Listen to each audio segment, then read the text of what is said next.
When my daughter told me to find somewhere else to die, you're useless now, I packed my bags like the obedient mother I'd always been. 3 days later, I was sitting in a lawyer's office discovering that my supposedly loving husband had played the longest game of chess in history. Victoria was about to learn that sometimes the pawn becomes the queen. If you're watching this, subscribe and let me know where you're watching from. Let me tell you how I went from homeless widow to the woman holding all the cards. Because honey, this story has more twists than a pretzel factory. 2 months ago, I was Margaret Sullivan, devoted wife of 43 years and mother to one spectacularly ungrateful daughter. When Robert died of a heart attack at 71, I thought my world was ending. Victoria swooped in during my grief like a vulture in designer clothes, cooing about how difficult this must be for me. "Mom, you can't possibly manage this big house alone," she'd said, her voice dripping with fake concern. The stairs, the maintenance, all those memories. It's not healthy. I should have seen the calculation behind her concern. Victoria had always been Robert's favorite, his little princess who could do no wrong.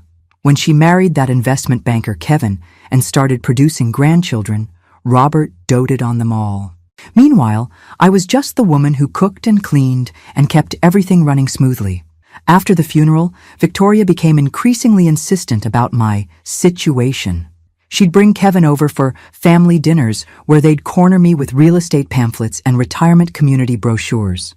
"Mom, these places are wonderful. You'd have people your own age, activities, no responsibilities." What they meant was, no inheritance to split, no inconvenient mother to deal with. The final blow came last Tuesday. I'd been living in what Victoria now called our house for 6 weeks since Robert's death, still sleeping in the guest room because I couldn't bear to pack up our bedroom. Victoria arrived unannounced with Kevin and 2 large suitcases. "Mom, we've made a decision. Kevin got the promotion, and we need to move into town immediately. This house is perfect for us." I stared at her, not quite comprehending. "Move in? But this is my home." Victoria's mask slipped for just a moment, revealing the cold calculation underneath. "Actually, Mom, according to Dad's will, I inherited everything. The house, the investments, all of it. I've been letting you stay here out of kindness, but it's time for you to find your own place." The words hit me like a physical blow. "Victoria, surely there's been some mistake." "No mistake. Dad knew I'd take better care of his legacy than you ever could. You never understood money or investments. You were just the wife, just the wife." 43 years reduced to those 3 words. That's when she delivered the killing blow. "Find somewhere else to die. You're useless now." I packed my things in a daze, 43 years of marriage fitting into 2 suitcases and a small box of photos. Victoria watched from the doorway, checking her watch like I was making her late for something important. "There's a nice senior complex on Maple Street," she offered with the enthusiasm of someone recommending a decent restaurant. "Very affordable. I'm sure they have openings." Affordable. My daughter was inheriting $33 million, and she was suggesting I check into what was essentially a welfare facility for the elderly. Kevin loaded my suitcases into their BMW with the efficiency of someone disposing of garbage. "Margaret, you'll love having your independence again," he said, not quite meeting my eyes. "No more worrying about house maintenance or property taxes. No more home," he meant. As we drove away, I watched my house, Robert's house, Victoria's house now, disappear in the rearview mirror. The irony wasn't lost on me. I'd spent 4 decades making that house a home, hosting Victoria's birthday parties, nursing Robert through his illness, maintaining every detail he cared about. Now I was being driven to a budget motel like an unwanted guest who'd overstayed her welcome. The Sunset Inn was exactly what you'd expect from a place charging $49 a night. Thin walls, thinner towels, and a carpet that had seen better decades. Victoria handed me $200 in cash like she was tipping a hotel maid. "This should cover you for a few days while you get settled," she said. "I'll have Kevin transfer some money into your account once we sort through Dad's paperwork."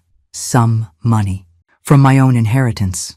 After they left, I sat on the sagging mattress and tried to process what had just happened.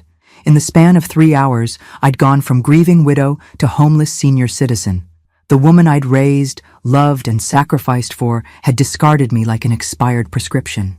But as I sat there in that depressing motel room, something began nagging at me.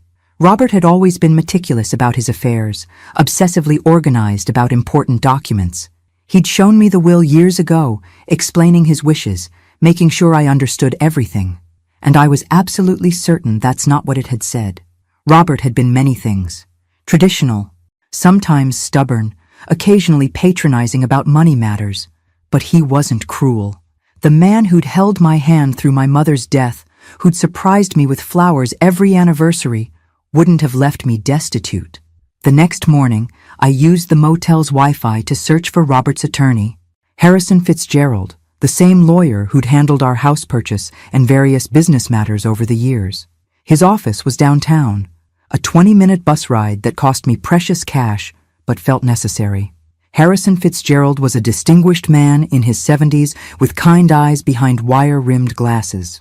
When his secretary announced that Mrs. Sullivan was here about her husband's estate, he looked genuinely surprised. "Margaret, my dear, I was wondering when you'd come in. I tried calling your house several times, but Victoria said you were traveling." Traveling. That's what my daughter had told him. "Mr. Fitzgerald, I need to ask you about Robert's will." He looked puzzled. "Of course. Didn't Victoria provide you with your copy?" I gave her the original and several copies after the reading. My stomach dropped. "There was a reading? Margaret, you were supposed to be there. Victoria said you were too distraught, that she'd handle everything and make sure you received your inheritance." The blood drained from my face as the reality hit me. "Mr. Fitzgerald, I was never told about any reading. Victoria told me she inherited everything." Harrison Fitzgerald's expression shifted from confusion to alarm. He reached for a thick file folder, his movements suddenly urgent. "Margaret, that's impossible. Your husband's will is very specific about your inheritance." He pulled out a document I recognized, Robert's neat signature at the bottom, witnessed and notarized. But as Harrison began reading, I realized Victoria had lied about everything. "I, Robert James Sullivan, being of sound mind and body, do hereby bequeath to my beloved wife Margaret Ann Sullivan the following. Our primary residence at 847 Oakwood Drive, including all furnishings and personal effects. Additionally, I leave her 70% of all financial assets, investments and accounts, totaling approximately $23 million. My head started spinning. $23 million. The house, 70% of everything. Harrison continued reading, his voice growing more serious.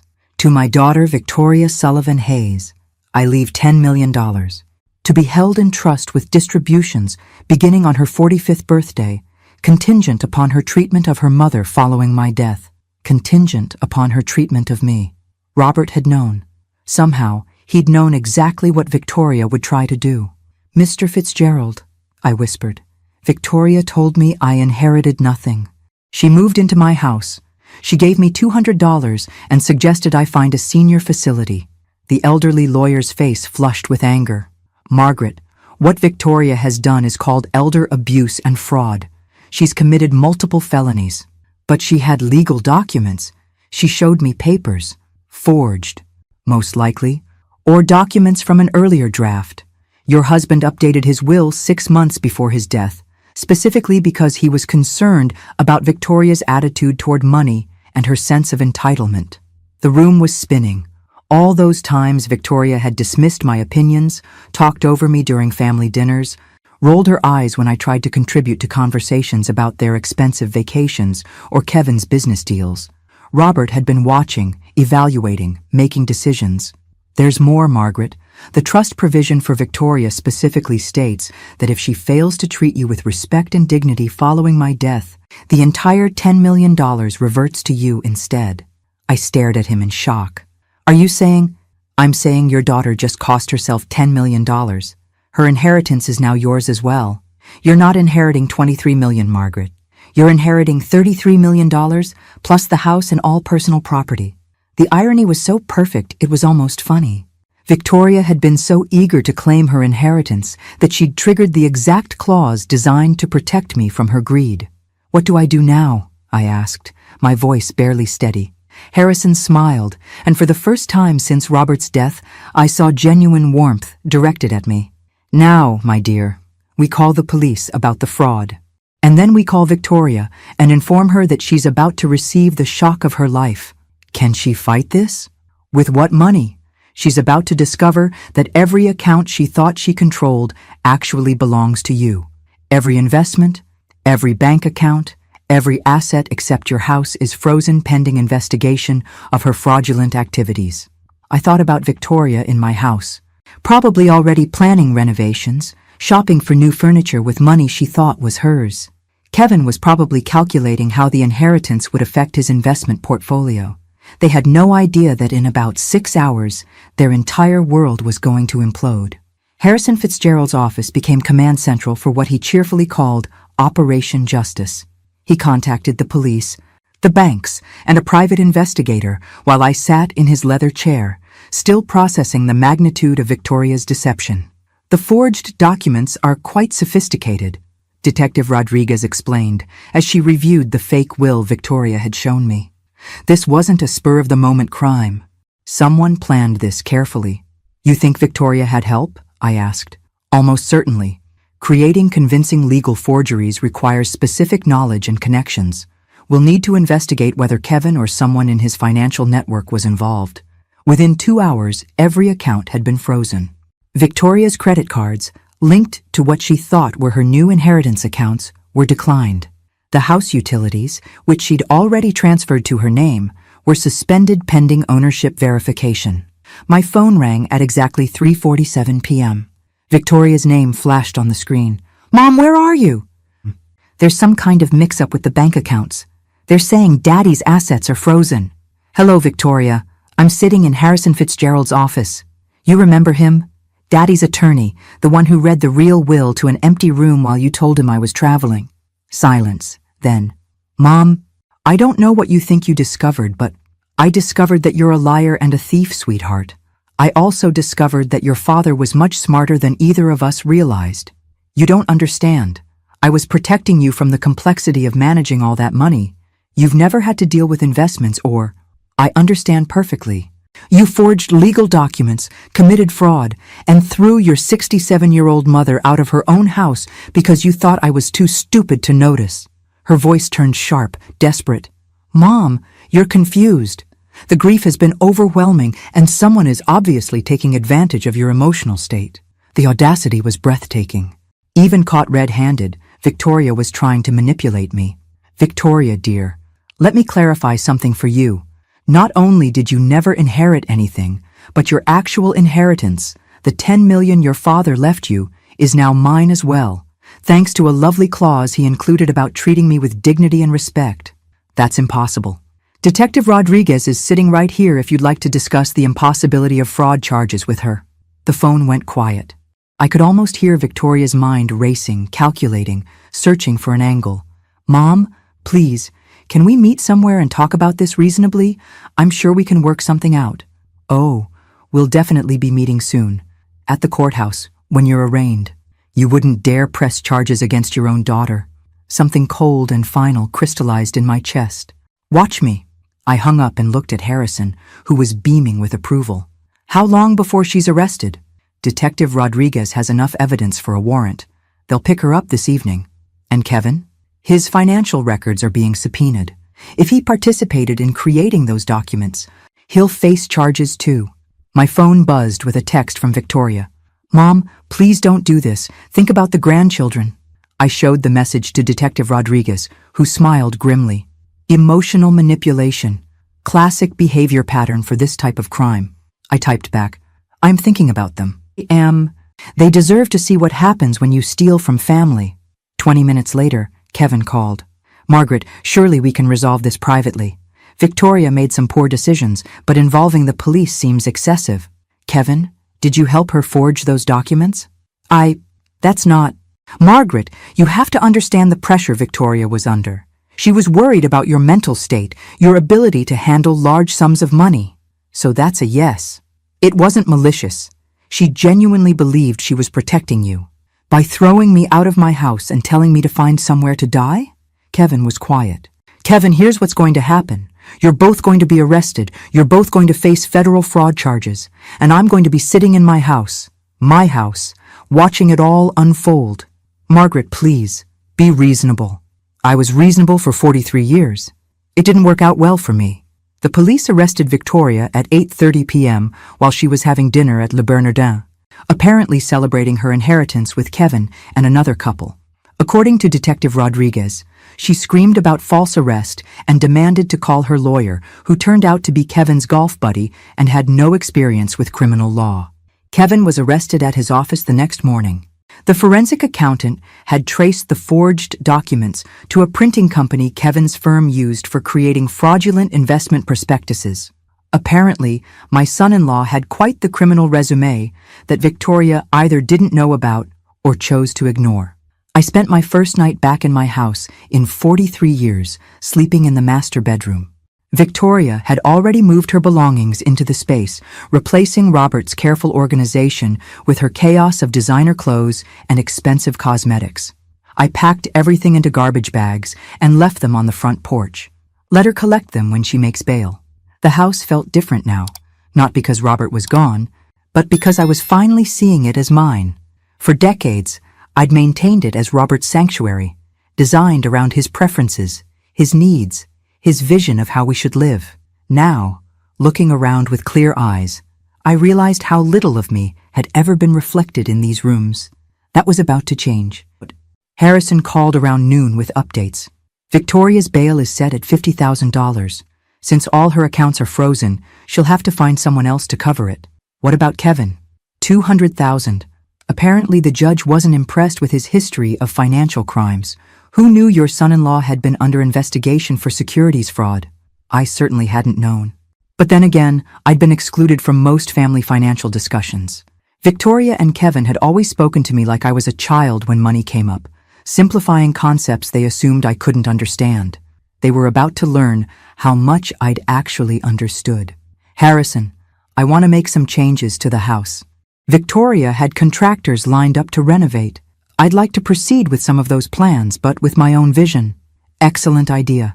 It's your home now, Margaret. Do whatever makes you happy. What made me happy, I realized, was the idea of undoing every assumption Victoria had made about my inheritance. She planned to gut the kitchen, replace the hardwood floors, and convert Robert's study into a wine cellar. I was going to turn the study into an art studio and the wine cellar plans into a library. My phone rang. Unknown number. Mrs. Sullivan, this is Janet Cooper from Channel 7 News. We understand you're the victim of a significant elder fraud case involving your daughter. Would you be willing to share your story? Word was getting out. In a city this size, the arrest of a prominent investment banker and his wife for defrauding his elderly mother-in-law was news. Ms. Cooper, I appreciate your interest, but I'm not ready to make public statements. I understand this must be difficult, but your story could help other seniors recognize warning signs of family financial abuse. She had a point. How many other women my age were being manipulated by adult children who saw them as inconvenient obstacles to inheritance? If I decided to tell my story, would I have control over how it's presented? Absolutely. We could arrange a sit-down interview where you'd have approval over the final edit. I thought about Victoria, probably sitting in a jail cell right now, still believing this was all a misunderstanding she could charm her way out of. Ms. Cooper, let me get back to you. I might have quite a story to tell. After hanging up, I poured myself a glass of the expensive wine Kevin had sent us for Christmas. Wine I was apparently now drinking in my own house, purchased with my own money, while contemplating whether to publicly humiliate my daughter on television. Life had certainly taken an interesting turn. The doorbell rang at 7 a.m. sharp. Through the window, I could see Victoria on my front porch, wearing yesterday's clothes and looking like she'd aged 5 years overnight. She'd made bail somehow.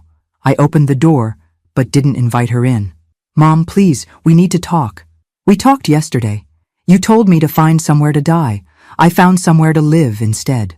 Victoria's eyes were red-rimmed. Her usual perfect composure completely shattered. I made mistakes. Terrible mistakes. But I'm still your daughter. Are you? Because daughters don't typically forge legal documents to steal their mother's inheritances. I wasn't stealing. I was... She stopped, clearly struggling to find words that didn't sound criminal. You were what, Victoria? I was trying to protect you from making poor financial decisions. You've never managed large amounts of money. Even now, Even after being arrested for fraud, she couldn't admit the truth. In Victoria's mind, she was still the victim of my unreasonable expectations. Victoria, let me share something your father told me 6 months before he died. He said he was worried about your sense of entitlement, your attitude toward money, and how you treated people you considered beneath you. Her face went pale. Daddy never said that. He said you reminded him of his sister Eleanor. Beautiful, charming, and completely incapable of thinking about anyone but yourself. He told me he was changing the will specifically because he was afraid of what you'd do to me if you had control. That's a lie. I pulled out my phone and showed her a voice recording. Actually, it's not. Your father recorded a video message explaining his decision, to be played if you ever contested the will or if you treated me poorly after his death. Victoria stared at the phone like it was a poisonous snake. He knew, sweetheart. He knew exactly who you were underneath all that charm. The only thing he didn't predict was how far you'd actually go. Play it, she whispered. I touched the screen, and Robert's voice filled the morning air. Clear, measured, and absolutely devastating. If you're hearing this, Victoria, it means my fears about your character were justified. I hoped I was wrong. I hoped that my daughter had more integrity than I suspected. But if Margaret is playing this recording, it means you've proven me right in the worst possible way. Victoria sank onto the porch steps as Robert's voice continued. I spent 43 years watching your mother sacrifice her dreams, her ambitions, her independence to take care of our family. She worked part-time jobs to help pay for your college while I built my business. She postponed her education, gave up career opportunities, and poured herself into being the wife and mother she thought we needed. The recording continued for 3 more minutes, each word carefully chosen, each sentence a scalpel cutting through Victoria's justifications and self-deceptions. By the time you hear this, you'll have discovered that treating your mother poorly has cost you everything. I hope it was worth it. When it ended, Victoria was crying. Not the pretty tears she'd used to manipulate people since childhood, but ugly, broken sobs. He hated me, she whispered. No, Victoria. He loved you enough to hope you'd prove him wrong. You chose to prove him right instead. She looked up at me, mascara streaking her cheeks. What happens now? Now you face the consequences of your choices. The fraud charges, the investigation, the public humiliation when this story hits the news. The news? Channel 7 wants to interview me about elder financial abuse. I'm thinking of saying yes. Victoria's face crumpled completely. Mom, please, think about what this will do to the grandchildren, to Kevin's career, to our whole family. I am thinking about it. I'm thinking about how you didn't consider any of those things when you decided to commit multiple felonies. She stood up slowly, looking older and more defeated than I'd ever seen her. I know you won't believe this, but I never meant for it to go this far. I wanted the money. I wanted the security, the status. I wanted to never have to worry about anything again. For the first time since this nightmare began, Victoria was telling the truth. I believe you, sweetheart, but wanting something doesn't justify destroying people to get it. She nodded, tears still flowing. What can I do to fix this? You can start by admitting what you did was wrong. Not misguided, not protective, not complicated. Wrong. It was wrong. It was completely, unforgivably wrong. And then you can face whatever consequences come next with some dignity, instead of trying to manipulate your way out of them.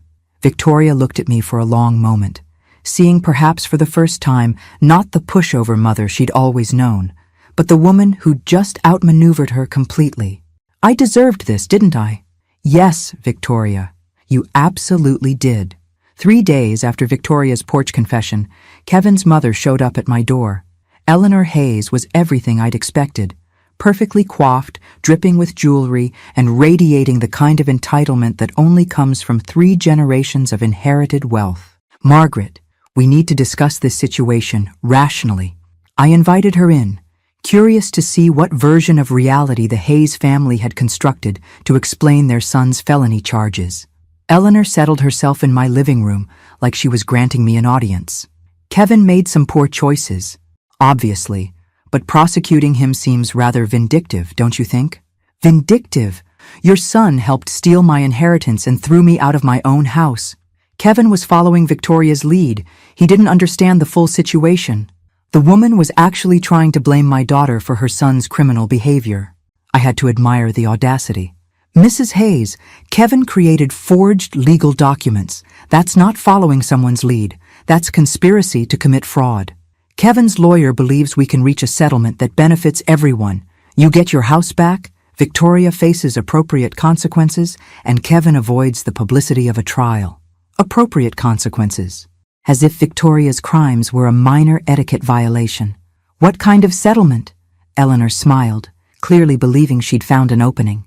Kevin's family is prepared to compensate you for your inconvenience. Let's say $2 million in exchange for dropping the charges against Kevin. $2 million. To forgive the man who'd helped steal $33 million from me.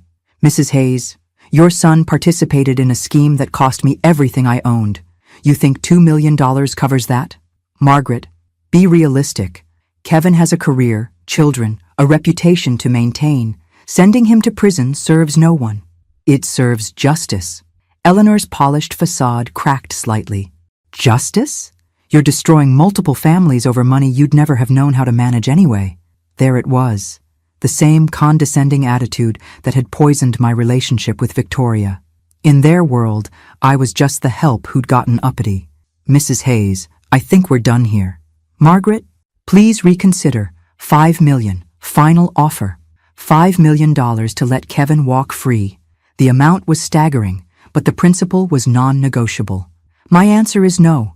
Eleanor stood, her composure completely restored. Very well, but you should know that Kevin's legal team has found some interesting information about your husband's business practices.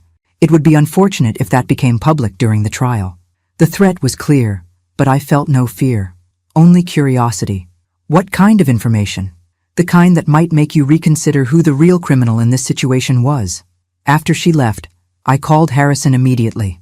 Margaret, whatever they think they've found, it doesn't change the facts of Victoria and Kevin's crimes. But could it affect the case? Potentially. If they can muddy the waters enough, create doubt about Robert's character or business practices, it might influence a jury. I thought about Robert, about our marriage, about all the secrets that might be buried in 43 years of shared life. Harrison, I want to know everything about Robert's business, every deal, every partnership, every potential irregularity. Margaret, are you sure? Sometimes the past is better left alone. The Hayes family is threatening to drag Robert's memory through the mud to protect their criminal son. I'd rather know the truth first. That evening, I sat in Robert's study, my study now, and began going through his files systematically. Robert had been meticulously organized, every document dated and categorized. But as I dug deeper into his business records, I began finding things that didn't quite make sense. Payments to shell companies, consulting fees that seemed excessive, partnerships with firms that appeared to exist only on paper. By midnight, I'd discovered something that changed everything I thought I knew about my husband. The private investigator Harrison recommended was a sharp-eyed woman named Carol Chen, who specialized in financial crimes.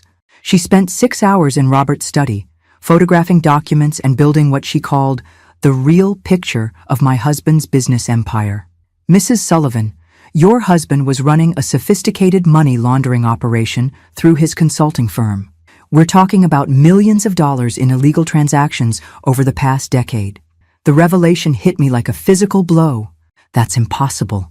Robert was the most honest man I knew. I'm sorry, but the evidence is overwhelming. He was washing money for organized crime families, using his legitimate business as a front. I stared at the documents spread across Robert's desk. Invoices for services never rendered. Consulting contracts with companies that didn't exist. Payment schedules that corresponded with known criminal activities. How long has this been going on? Based on these records, at least 12 years. Probably longer. 12 years. While I was planning dinner parties and attending charity galas, my husband was facilitating criminal enterprises. Mrs. Sullivan, there's more. The $10 million Robert left Victoria, that money came directly from laundered funds. If the FBI discovers this, they'll seize everything as proceeds of criminal activity. The room started spinning. Everything? The house, the investments, all of it. Unless what? Carol looked uncomfortable. Unless Victoria and Kevin's legal team already knows about this and is planning to use it as leverage. If they tip off the FBI about your husband's crimes, they might be able to negotiate immunity in exchange for cooperation. My daughter and her husband weren't just thieves. They were holding a nuclear weapon over my head. What are my options? Legally? You could contact the FBI yourself, come forward voluntarily, and hope for leniency. You'd lose most of the money, but you might keep the house. And if I don't? Victoria and Kevin's lawyers will probably leak this information strategically. You'll lose everything anyway. But you'll also face potential charges for unknowingly benefiting from criminal activity. I thought about Eleanor Hayes' smug confidence, her certainty that I'd accept their settlement offer. They'd known about Robert's crimes all along. Carol, how did they find out about this? Kevin's an investment banker. He'd have recognized the patterns in your husband's financial records. The question is, what are they planning to do with this information? My phone rang. Victoria's number. Mom, we need to meet. Tonight. There are things you need to know about Daddy that change everything. I already know. Victoria. Silence. Then, you know what? I know about the money laundering. I know about the criminal connections. I know that everything your father left us is tainted. Mom, listen to me carefully. Kevin's lawyers have been in contact with the FBI. They're willing to let us renegotiate our situation. What kind of renegotiation? Kevin gets immunity in exchange for providing information about Daddy's criminal network. You get to keep $5 million and the house. The rest goes to the government. And you? The fraud charges disappear. We all walk away from this mess. It was brilliant. In a sociopathic way, Victoria had turned my moral victory into her strategic advantage. Victoria, you're asking me to help you profit from your crimes by exploiting Daddy's crimes. I'm asking you to be practical. The alternative is losing everything and potentially facing charges yourself. I looked around Robert's study, seeing it clearly for the first time. The expensive furniture, the rare books, the art collection, all of it purchased with blood money. I need time to think. Mom, the FBI meeting is tomorrow morning. Kevin's lawyer needs an answer tonight. After hanging up, I sat in the darkness of Robert's study, surrounded by the evidence of his double life. 43 years of marriage to a stranger. A daughter who'd inherited more than money from her father. She'd inherited his talent for deception. But she'd made one crucial mistake. She'd underestimated who I was when my back was against the wall. I picked up the phone and dialed Carol Chen. Carol, how quickly can you get me a meeting with the FBI? I have a story to tell them, and I think they're going to find it very interesting. FBI agent Sarah Martinez looked exactly like what central casting would order for a federal investigator. Serious, intelligent, and completely immune to charm. She sat across from me in Harrison's conference room, recording our conversation and taking notes with mechanical precision. Mrs. Sullivan, you understand that by coming forward voluntarily, you're potentially admitting to benefiting from criminal proceeds? I understand. But I'd rather tell you the truth than let my daughter and her husband manipulate this situation to their advantage. I laid out everything. Robert's hidden business, Victoria's fraud scheme, Kevin's forgeries, and the extortion attempt masquerading as a settlement offer. Your daughter believes she can trade information about your husband's crimes for immunity from her own charges? That's exactly what she believes, and she thinks I'll cooperate because I'm afraid of losing everything. Agent Martinez smiled for the first time. Are you afraid, Mrs. Sullivan? Agent Martinez, 2 weeks ago I was a grieving widow sleeping in a budget motel. Today I'm sitting here voluntarily confessing to federal agents about my dead husband's criminal enterprise. Fear is no longer my primary emotion. What is? Anger. Pure, crystallized anger at being manipulated by people who underestimated my intelligence for decades. Agent Martinez's smile widened. Mrs. Sullivan, would you be willing to wear a wire? 3 hours later, I was sitting in my living room with a recording device taped to my chest, waiting for Victoria and Kevin to arrive for what they thought was a surrender meeting. They knocked at exactly 8 p.m., both dressed like they were attending a business dinner. Kevin carried a briefcase that probably contained immunity agreements and settlement papers. Mom, you look better than you have in weeks, Victoria said, kissing my cheek like nothing had happened. I feel better. Clarity has that effect. Kevin opened his briefcase with the efficiency of someone who'd conducted similar negotiations before. Margaret, Our lawyers have structured this very favorably for you. You retain the house, $5 million in clean assets, and complete immunity from any charges related to Robert's activities. Clean assets. That's an interesting phrase. Victoria shot Kevin a warning look. Mom, the important thing is that we're all protected. The past stays buried, and we all move forward. What about the $33 million Robert actually left me? Mom, that money is tainted. It can't be separated from Daddy's criminal activities. Taking $5 million is the best outcome possible. And you two? What do you get out of this arrangement? Kevin leaned forward, his confidence returning. We get to put this unfortunate misunderstanding behind us. Victoria's charges disappear. My reputation remains intact, and our family can heal. Misunderstanding. He was still calling felony fraud a misunderstanding. Kevin, help me understand something. When exactly did you discover Robert's criminal activities? What do you mean? Did you know about the money laundering when you married Victoria? Or did you discover it recently when you were planning to steal my inheritance? Kevin and Victoria exchanged glances. Margaret, I don't think that's relevant to our current discussion. Actually, I think it's very relevant. Because if you knew about Robert's crimes and said nothing, that makes you an accessory after the fact. And if you only discovered them while committing your own crimes, that makes you remarkably unlucky. Victoria's composure was starting to crack. Mom, what are you getting at? I'm getting at the fact that you two have been planning this for months, possibly years. The forged will, the money laundering discovery, even Kevin's connections to document forgers, none of this was spontaneous. That's ridiculous. Is it? Agent Martinez finds it quite plausible. The color drained from both their faces. Agent Martinez? Kevin whispered. FBI. She's been very interested in my story about systematic elder abuse, fraud, and extortion, particularly the part where you tried to blackmail me with my dead husband's crimes. Kevin stood up abruptly, reaching for his briefcase.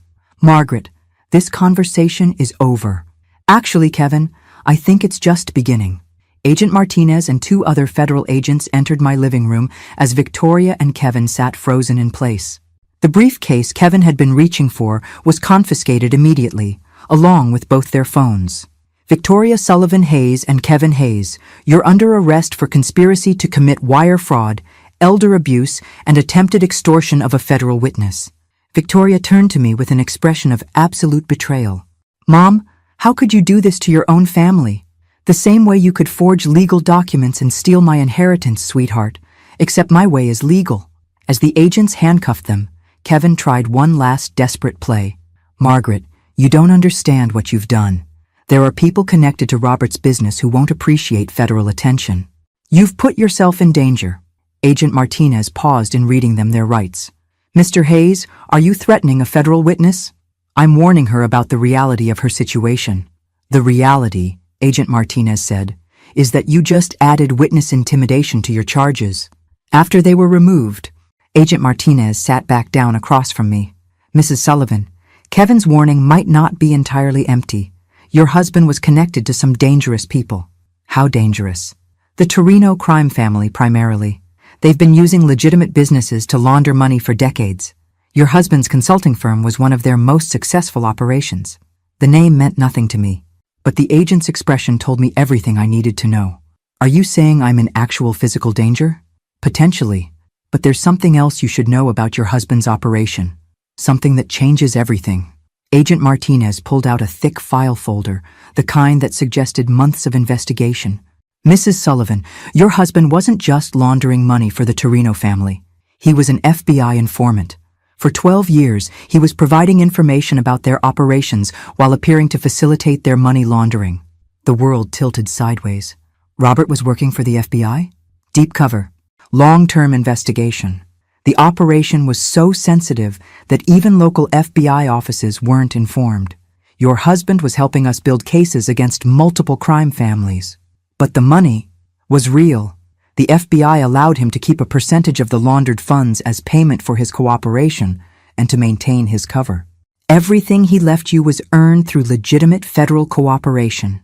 I stared at her, trying to process this revelation. So the $33 million is legally yours. Your husband died before the investigation concluded, but his cooperation over 12 years directly led to 47 arrests and the seizure of over $200 million in criminal assets. Why didn't anyone tell me? Because the investigation was ongoing. And because we weren't certain about your involvement or knowledge. Your daughter and son-in-law's fraud scheme actually helped us confirm your innocence. Victoria and Kevin didn't know any of this. They suspected criminal activity, but they had no idea about the federal cooperation. They were planning to blackmail you with information that would have actually exonerated your husband. The irony was so perfect, it was almost poetic. Victoria had tried to steal my inheritance twice, once through fraud and once through blackmail based on incomplete information. Agent Martinez, what happens now? Now? You get your money back, your daughter and son-in-law face federal charges, and you get to decide what kind of life you want to build with your legitimate inheritance. And the danger Kevin mentioned? The Torino family will be too busy dealing with their own legal problems to worry about you. We're executing search warrants across 3 states tomorrow morning. I looked around my living room, seeing it again as the site of my resurrection rather than my humiliation. Agent Martinez, can I ask you something? Of course. In your professional opinion, am I a terrible person for feeling satisfaction about Victoria's arrest? Agent Martinez smiled. Mrs. Sullivan, in my professional opinion, you're a woman who refused to be victimized. That's not terrible. That's inspiring. 6 months later, I stood in the kitchen of my renovated house, making coffee for 2. The morning sun streamed through new windows that actually opened properly, illuminating countertops I'd chosen myself for the first time in 43 years. Good morning, Margaret. Dr. Sarah Chen, Carol's sister and my new financial advisor, appeared in the doorway, carrying a thick folder of investment reports. Good morning, Sarah. Ready for our quarterly review? The past 6 months had been a whirlwind of legal proceedings, media interviews, and personal transformation. Victoria and Kevin were each serving 18-month federal sentences. The news coverage of their crimes had made me something of a celebrity in senior advocacy circles. Your portfolio is performing excellently, Sarah said, settling at my new breakfast table. The charitable foundation is fully operational, and the scholarship fund has already selected its first recipients. The Margaret Sullivan Foundation for Elder Protection had become my primary focus. Using $15 million of my inheritance, we were funding legal aid for seniors facing family financial abuse and supporting legislative changes to strengthen elder protection laws. Any word on the documentary? Netflix confirmed the production deal. They want to start filming next month. My story had captured media attention far beyond the initial news coverage. The Mother's Revenge, an American crime story, was being developed as a limited series, with the proceeds going to elder advocacy organizations. And Victoria? Sarah's expression grew careful. She's written again. Her lawyer says she wants to apologize and ask for forgiveness. Victoria had written me 17 letters from federal prison. I'd read the first few, which ranged from self-justifying to desperate, before deciding to stop opening them. Some relationships, once broken, can't be repaired with words. Sarah, has my stance on that changed? Not according to our previous conversations, but people do evolve, Margaret. Even people who've made terrible choices. I thought about the woman I'd been 6 months ago, grieving, dependent, willing to accept whatever scraps of dignity my family offered me. That woman might have felt obligated to forgive Victoria, to rebuild a relationship based on guilt and tradition. But that woman was gone. Sarah, schedule a meeting with Victoria's lawyer, not to reconcile, but to make something clear. What kind of thing? I want Victoria to understand that her actions had consequences beyond legal punishment. I want her to know that she destroyed our relationship permanently, and that her children will grow up knowing why their mother went to prison. That seems harsh. Good. It's supposed to be harsh. Victoria made adult choices that hurt people she was supposed to love. She doesn't get to escape the emotional consequences just because she's written some prison letters. Sarah made notes in her leather portfolio. And the grandchildren? Victoria's requested supervised visits with them. My relationship with Victoria's children will be based on their choices when they're adults, not their mother's rehabilitation efforts. The doorbell rang. Through the window, I could see a delivery truck with a large package. Must be the new furniture for the studio, I told Sarah. The art studio had been my favorite renovation project. Robert's former den was now a bright, airy space where I was rediscovering my love of painting, something I'd abandoned when I got married and assumed the role of supporting wife and mother. Margaret, can I ask you something personal? Of course. Do you ever regret how this all played out? The prison sentences, the media attention, the permanent family estrangement? I considered the question while signing for my delivery. 6 months ago, I'd been invisible, a widow with no money, no home, and no prospects. Today, I was a millionaire philanthropist with a foundation, a documentary deal, and a purpose that extended far beyond my own survival. Sarah, my daughter, tried to steal everything I owned and leave me homeless. My son-in-law created forged documents and threatened me with blackmail. They showed me exactly who they were when they thought I was powerless to stop them. But they're still family. No, they're still DNA. Family are the people who protect you when you're vulnerable, not the people who exploit your vulnerability for profit. Sarah closed her portfolio, satisfied with my response. Besides, I added, look what I became when I stopped allowing them to define my worth. After Sarah left, I walked through my house, really my house now, decorated according to my taste, organized around my priorities. In the art studio, I uncovered my latest painting, a self-portrait of a woman standing in bright sunlight, her face turned toward the future. The woman in the painting looked nothing like the grieving widow who'd packed her life into 2 suitcases 6 months ago. This woman looked powerful, independent, unafraid. She looked like someone who'd learned that the best revenge isn't getting even. It's becoming everything your enemies never thought you could be. Outside, the sun was setting behind trees I'd planted myself in soil that belonged to me, on property I'd defended through intelligence and courage, rather than inherited through marriage or birth. Tomorrow, I'd continue building the life I'd chosen, rather than the life others had planned for me. And if Victoria wanted to rebuild a relationship with this woman, she'd better bring a lot more than prison letters and hollow apologies. She'd better bring a complete transformation, one that matched my own. Thanks for listening. Don't forget to subscribe and feel free to share your story in the comments. Your voice matters.